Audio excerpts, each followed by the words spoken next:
Welcome to the MS&Me Radio Network, a division of the Multiple Sclerosis Global Support Network. The following program broadcast is an original creation by the broadcast entity. Discussion within the following broadcast should be used for informational purposes only and is not a substitute for professional medical advice or consultation. Before considering application of any broadcast content in the following program, please consult your healthcare provider. If you feel you are having a medical emergency, please contact your local health services for immediate assistance. MS&Me Media and the Multiple Sclerosis Global Support Network do not guarantee or warrant the accuracy of information in the broadcast to follow. The Multiple Sclerosis Global Support Network provisions broadcast services to program hosts. Information discussed in the broadcast does not necessarily reflect the views, opinions, or goals of the network and are solely those of the show broadcast host. Should you wish to host a broadcast, please visit our website at msmemedia.com and submit a request to become a program host. We thank you for listening to the MS&Me Radio Network. Enjoy the show.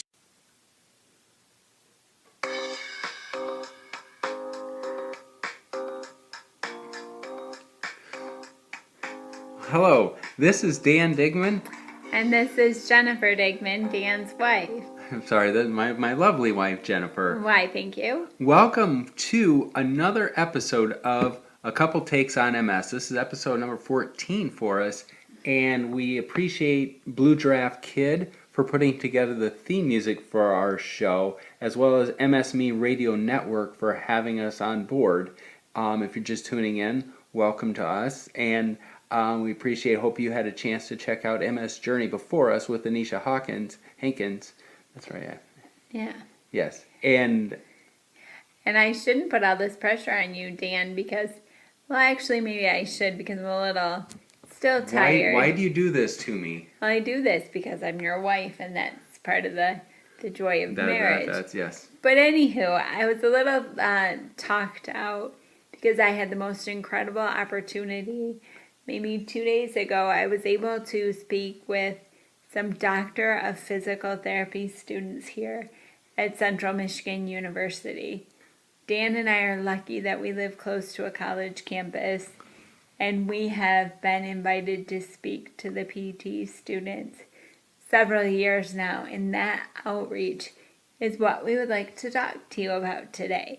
What we're looking at is just talking about the outreach and using your MS. I mean, think about this, to use your multiple sclerosis to connect with other people beyond the MS community to help educate them and learn more about them, and then they can take some of the pressure off you. And it is really beneficial. I often have said that I'm going to talk about MS so much and so often that someone will cure this damn disease just to get me to shut up. But what was amazing is that when I spoke with the PT students a few days ago, they really wanted to hear my story because they are going into some discipline of physical therapy, whether it's pediatric or orthopedic or neurologic, which I told them will be their favorite. But it really helps them to see a person living with the disease so that they can get a little more comfortable. And exactly what I spoke about was my wheelchair, so that the PT students could understand how important a chair is and all the functions and capabilities of my chair. So it was really a neat opportunity to share my story, which helped me, but it also helped there were like 21 different students that I had opportunities to speak with that day. And it was incredible.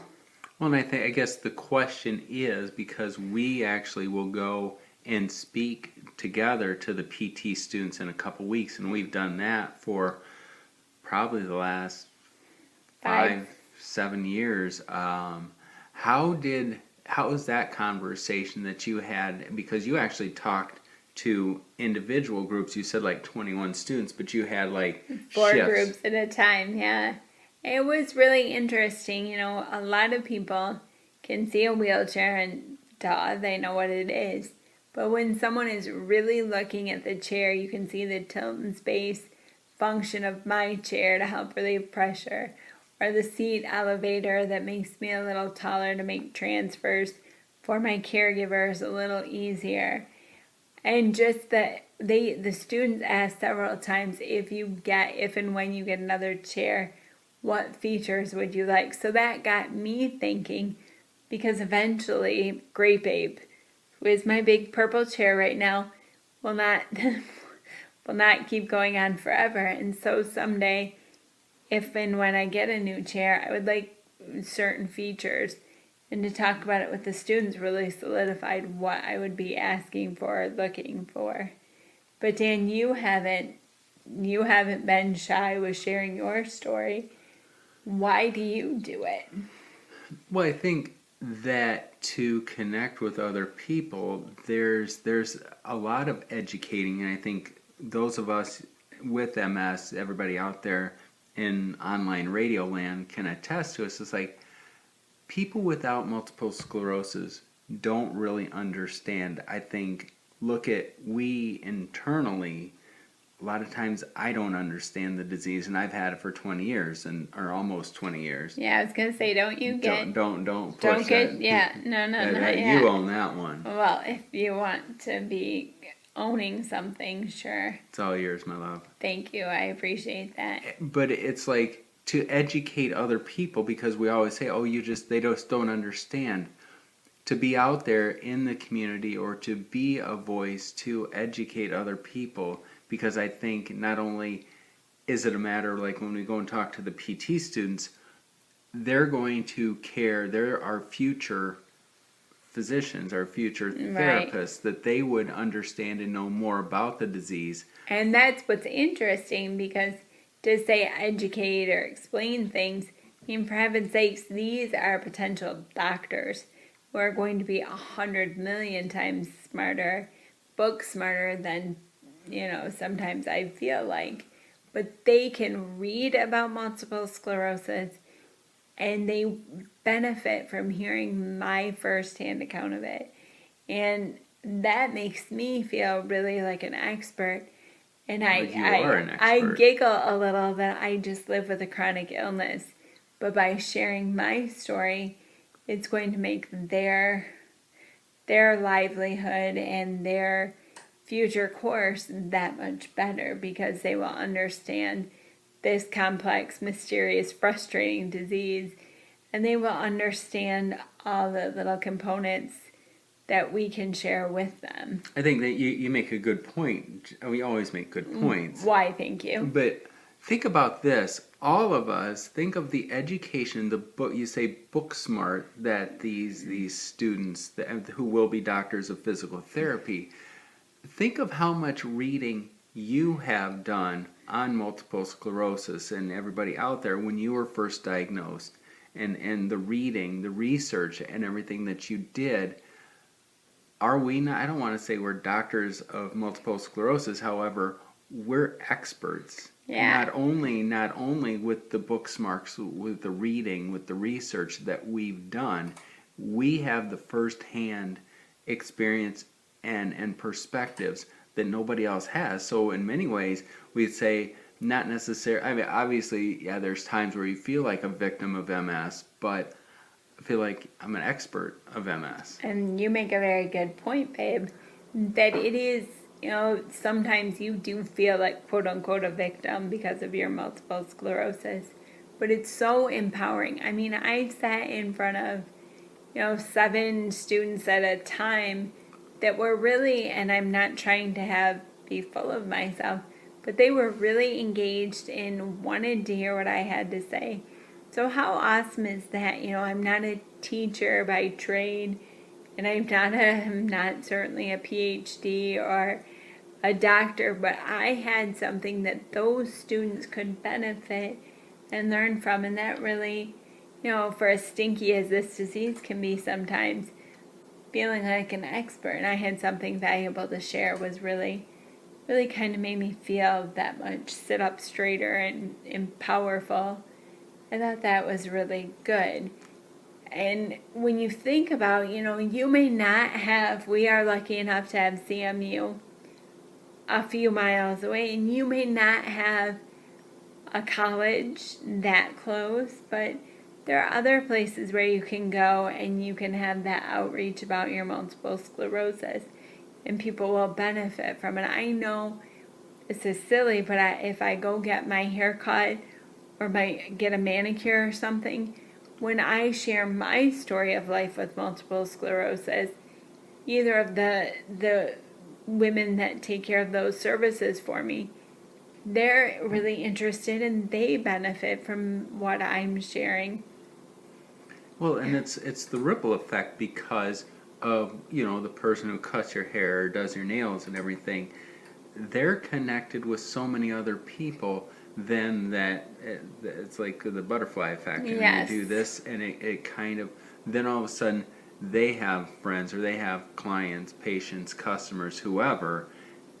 And if there's another customer who talks about multiple sclerosis who needs that help, all of a sudden they can connect you. I think that there was Dan just hit me, but not in a mean way. I tapped you because of the student at CMU who has multiple sclerosis that we're right. See, this is that butterfly Jennifer effect hit me. Dan was talking about. But it's just how then people can do this, and then all of a sudden you're the expert that people can. And obviously, this is an unwanted. Unwanted degree. I wouldn't have chosen this when I was going through my course books at college. I wouldn't have said, "Ooh, multiple sclerosis. That looks entertaining. That should be fun."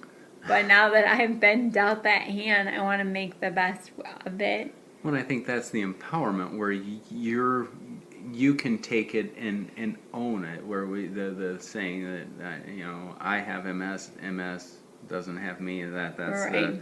the common cliche, or which is empowering in and of itself. But it's like, if we're indeed owning the disease, then we've got to flaunt it. And we have to flaunt it and say we make MS look good. And I think that's maybe a mantra that I need to appreciate and try and live with more. Is even though I'm having the crappy, difficult days, I want other people to see me as someone who's got this, who has MS, but she can survive and still live a good life and quality, and I think that's important. And just speaking with those students really drove that point home that much harder, that I have this, and talking to the students is a little scary. I know the first time we ever spoke to the students, it was scary, but you may not have, like I had mentioned earlier, a college right around your corner, but you can talk at your church, you can talk to youth groups for your kids, or you can, at the grocery store when you're having trouble reaching, if you are having trouble reaching for an item on a shelf, someone that helps you may be curious to know your story. And if someone is, I think it's certainly a good thing to share what you're going through. If someone's curious enough to ask, why not share? Multiple sclerosis. And I don't know if you ever felt like this, Dan, but when I was first diagnosed, I felt like it was a little bit of a dirty word and I needed to keep it a secret to myself. Like, I'm flawed. I have multiple sclerosis. And now, some 20 years later, I talk about it so much that, It's like you wear it as a badge. You wear it with badge pride, of honor. And I think that's, as we're talking about academics and everything, and see, I'm obsessed now, but it's like, if we do have an education, it's almost like how people put like the acronyms after their names, like a PhD or an MA for Master of Arts. Why not MMS for Masters in Multiple Sclerosis? Because I like that. We all who've had this disease, who are living with it, wherever you are on your journey, even if you are just newly diagnosed, or you are someone who's a little long in the tooth like myself and Dan, who've had the disease for a number of years were masters at dealing in. Masters of multiple sclerosis, and thereby then owning it, that it's just like, this is what I have. And I think, because that's the other question, then we talk about you're just educating people in the stores, in your church, in your community, just other people, or even within the MS community, because as we've all said, it's not the same for every person. So Yeah. when you talk about it with like Facebook communities or chat rooms and things, it's just like all of a sudden it's not so unfamiliar if I have a symptom that comes up. Certainly. Or a way to treat it, going back to the Healthline's MS Buddy. With that app on my phone, I have interactions with so many different people. If you have a smartphone, look into MS Buddy for one of those apps. It's not a paid endorsement, but it's really fun to just chit chat with someone, even if you only chit chat back and forth 3 or 4 times, just to hear their story and how they're dealing with their MS, and vice versa, to share my story. And I've learned a lot about different medication that people are using, ways that they live better with their MS. And I think that is that outreach. Even if it's on a small scale, anytime I can reach out and share my story, and vice versa, have someone share their story with me, I think it makes me all the better. Well, I think that's something that moving forward, but looking back. Yeah, interesting. Well, because we'll speak at an event in Tulsa here this week to reach out to bigger communities and everything. But looking back then, last weekend, and you had just written about this on our blog, danandjenniferdigman.com, and that was a shameless plug. That was a very well placed plug, babe. Wove that in. But you had written about last weekend when we went to Grand Rapids to celebrate our anniversary, birthday, Christmas. Exactly, and it was wonderful. Thank you very much. But we went and saw Wicked, and if you ever have the opportunity, this is just a quick plug. Go see the musical Wicked. It's amazing. Okay, sorry, I got off topic, Dan. Well, no, because it was amazing. But you had written about an incident. Not an incident, but you had written about just an interaction with somebody where you just didn't feel like correcting them or educating them. So I was celebrating. I was with my husband, and we were celebrating our anniversary, birthdays, and Christmas, because that was our present for each other. Was this amazing trip to Grand Rapids to see Wicked, and one of the ushers said something that could be construed as kind of not exactly appropriate, but they were speaking to Dan. She was speaking more to Dan than she was to me, and she was making reference to the fact that she asked a question. I'm air quoting right now. Air quote, does she need food for nutritional benefit? To which Dan quipped right back, I don't know, ask her. But again, because I'm in a wheelchair, and I'm not sure if any of you out there have felt this, people find it so much easier to talk to the able-bodied person than the person in the wheelchair, which makes me sad for several reasons, because A, I can speak, but B, if I couldn't, I still would deserve to be addressed. You know what I'm saying, Dan? Well, yeah, I think just setting it up, we got there and we hadn't eaten lunch, and so we had bought a candy bar at the concession stand outside the venue, threw the candy bar into the purse because you want to make sure you I mean, we had reserved seats, but with moving chairs for the wheelchair and stuff, wanted to get there in plenty of time, and so we did not have time to eat. We're situated, we're good, and I just kind of asked the usher, and she was a incredibly nice woman, and this isn't what we're getting at, but I asked, is it okay if we eat a candy bar in the venue, in the Yes. theater?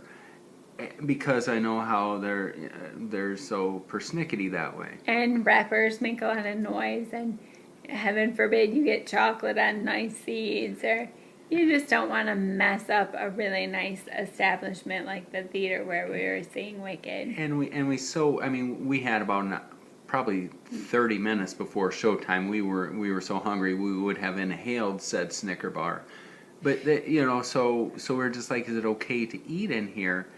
And she just and that's when she looked at me and it was just like, well, but does she need to eat? And just because purposes? you can't see visually, Dan is pointing at me because that's what the usher was wondering. See, I gave like a really abridged version, and you explained that much more better. Thank you. You want Much Reader's more Digest. better. That was really good English. Dan is the writer here. Sorry about that. You speak gooder English than I do. Why, thank you. But it was just, she wanted to know if I needed to eat for nutritional reasons. And in that moment, I don't know if any of you have had a moment where somebody asks you a question where you're just taken aback and you're like, I don't even know what to say. And so for Dan to quip, I don't know, why don't you ask her? It's like, thanks, babe. That's a nice lob back to me. Thank you. Well, but it's like you want to have those times. And those are great times to be able to, in a nice way, educate, inform people on what they should do, especially somebody like that's working with the public. Hopefully they won't do that again and have somebody bite their heads off, because we were both like, oh, okay. But it was that weekend of my our anniversary, birthday, Christmas, and the last thing I wanted to do was really educate someone. So I sat there a little dumbstruck, and it wasn't for me. I'm like, I'm here just to have a good time, and I don't want to get I have multiple sclerosis and I can talk and I can speak for myself. And maybe potentially I didn't handle it the best. But again, it was a big weekend for me, and I didn't feel like I needed to educate someone right then. But I think that part of the education, though, was she did ask you, and you had just engaged in conversations that really showed that you were approachable, that you could be talked with, and that because by the end of the day, she was curious to know if we enjoyed the. Well, she was curious if you enjoyed it. She didn't care if I liked it or not. No, she you're was just vested in you. easygoing, but it's one of those things where I could have gotten really angry and been really offended. And I think, to go back to that old, you catch more flies with honey than vinegar, just being quiet and letting Dan answer for me for a moment, and then being engaged by the end of the show, she was speaking with me, and I felt good. But again, multiple sclerosis, wheelchair. I've been doing this for 15 years that I've been in the chair, and I still can get thrown off my game. And I think that's because we're human and none of us have it all every minute of the day. But I had a great time for my anniversary, birthday, Christmas weekend, and I think you did too. Well, and I think because you were there to enjoy the show, and afterwards we had to get out of there because we had an OAR concert to get to that night for our anniversary, birthday, Christmas. So, but it's just, I think it's a matter of educating, be an advocate, outreach, and talk about things. But it's like, don't feel like you have to do it all the times, because sometimes you just, I don't want to be the guy with the MS, and I don't want you to be the wife with the MS. We just want to, obviously. I just want to be Jennifer, and you just want to be Dan. And certainly that's who we are with our friends. But every once in a while, for a new person or someone that we've just met, sharing our story, whether we want to or not, it might help to make the conversation a little bit easier. And I didn't have to tell that woman at the theater that I had MS, and it wasn't necessary. Just being friendly with her and engaged really made it opened her eyes that people with wheelchairs can speak for themselves. And like you said, Dan, maybe next time she won't have that sort of, I don't want to say inappropriate, but that just, Well, just the inexperienced. there and you I go. think That's the word I was fumbling for. And I think sometimes it's like, we as educators have to give people sometimes the benefit of the doubt that it's like they're not being crass or mean intentionally. It's just they don't maybe have that exposure. And we with MS, we always want people to give us the benefit of the doubt. But the one thing in my 20 years of experience is if we want people to give me the benefit of the doubt, I need to give them the benefit of the doubt. No one in my experience, maybe I'm incredibly lucky, but no one has just unabashedly been like, I'm going to be a jerk to this woman in a wheelchair. And so a little education goes a long way to help myself and help others. And I think then when you talk about whether it's educating people about the PT students, people in your church, people in your community, that you're talking with that outreach to help other people, it comes back to you because it helps you, because then all of a sudden you don't feel like you're carrying this alone, that there's other people who are there to help you. That's a really good point, Dan. And speaking of other people, we encourage you to stick around for the show that's next after us. It'll be like an information. It's a podcast coming up about information about multiple sclerosis. And we all could be educated over and over again, because everything you learn, it just helps that much more. I want to thank you all for spending some time with us here, whether it's morning, evening, afternoon, that you tune into MS&Me Radio Network to hear us, to listen to a couple takes on MS. Hopefully we provided different perspectives about the disease, whether it be for somebody who has relapsing MS or more progressive form of the disease, in just terms of how you can benefit from outreaching to other people. Absolutely, and we will talk to you next week. We hope you have a good week, and just take care.